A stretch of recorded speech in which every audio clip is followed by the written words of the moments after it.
Je m'appelle Cyril, je suis architecte. J'ai été baptisé enfant, mais j'ai pas reçu d'éducation religieuse. Et quand j'étais enfant, j'avais même la phobie des lieux de culte.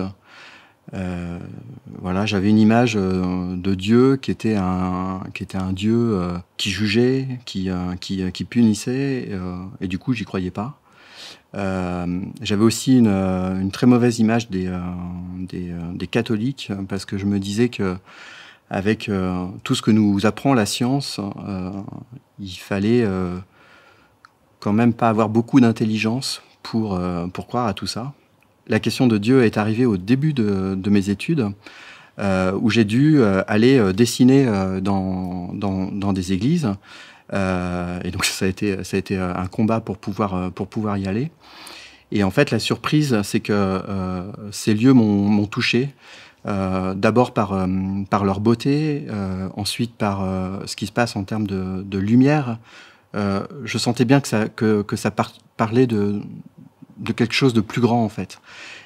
Durant mes études d'architecture, en fait, cette question a continué à évoluer, en particulier en visitant des lieux. Et puis à la fin de mes études, j'ai choisi un projet de monastère à côté de Reims avec une communauté de sœurs, des religieuses. Je me suis immergé en fait dans leurs célébrations. Et en fait, j'ai été saisi par la beauté de ces célébrations. Ça me parlait au cœur et ça me parlait aussi dans tout mon corps, en fait. Quelque temps après, en allant à l'école, j'ai eu un accident. J'étais à vélo, j'ai croisé un camion, fracture tassement de la vertèbre. Je me suis retrouvé sur le lit d'hôpital sans pouvoir me lever, ne sachant pas si j'allais remarcher. Et en fait, c'est ce lieu-là que le Seigneur a choisi pour me visiter. J'ai vraiment fait l'expérience de la présence du Seigneur, le Christ victorieux de la mort, qui est venu se rendre présent à moi. Il y avait plein d'amour, en fait, plein de délicatesse aussi dans cette présence. Il y avait une vraie confiance qui était liée à cette présence, et puis aussi une vraie joie, qui est une joie profonde, au-delà de la douleur. Ce qui me touche, c'est que j'avais essayé de toutes mes forces de percer le mystère de Dieu, etc., tout seul, etc. Et en fait, c'est au moment où je pouvais plus rien faire, allongé sur un lit d'hôpital, que le Seigneur s'est rendu présent à moi, en fait. Pendant que j'étais à l'hôpital, en fait, la communauté des sœurs que j'avais visitée pendant que j'étais étudiant priait pour moi, et de manière très intense, parce qu'une sœur s'en souvenait 10 ans après. Et moi, je reste convaincu que la visite du Seigneur, ce jour-là, dans cette chambre d'hôpital, elle a été aussi portée, en fait, et suscitée par la prière de cette communauté. Et quand je me suis relevé, quand j'ai remarché, je me suis dit que je vivrais plus jamais comme avant. Mais en fait, les choses n'ont pas été si simples, parce que j'étais dans un milieu qui n'était pas un milieu chrétien, qui n'était pas un milieu de croyants, et donc j'ai eu du mal, en fait, à dire ce qui m'était arrivé dans cette chambre d'hôpital.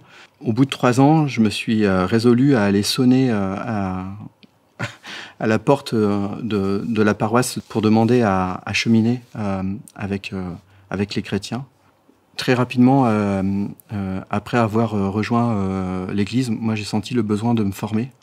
Et très rapidement aussi, j'ai eu des engagements parce que à partir de ce moment-là, j'avais un vrai désir d'annoncer le Christ à tout le monde. Et on m'a en fait envoyé auprès de jeunes, des grands ados, des années qui sont des années très belles pour moi, et pour le coup de transmission, même si c'était sur un autre mode que celui que j'avais d'abord imaginé.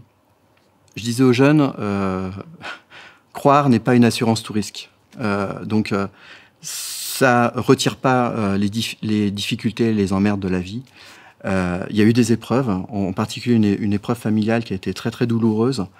Et ce que ça a changé, c'est que pendant cette épreuve, j'avais la certitude que le Seigneur était présent. Même s'il y a la tempête à la surface, il reste au fond un courant plus profond qui est vraiment un courant de joie. Et puis il y a la confiance que le Seigneur est là et qui me laisse pas tomber. La vie avec le Seigneur, du coup, c'est une aventure. C'est pas celle que j'avais imaginée, mais le Seigneur ouvre un autre chemin et qui est plus inattendu et qui est incroyable et que j'ai envie de vivre, en fait.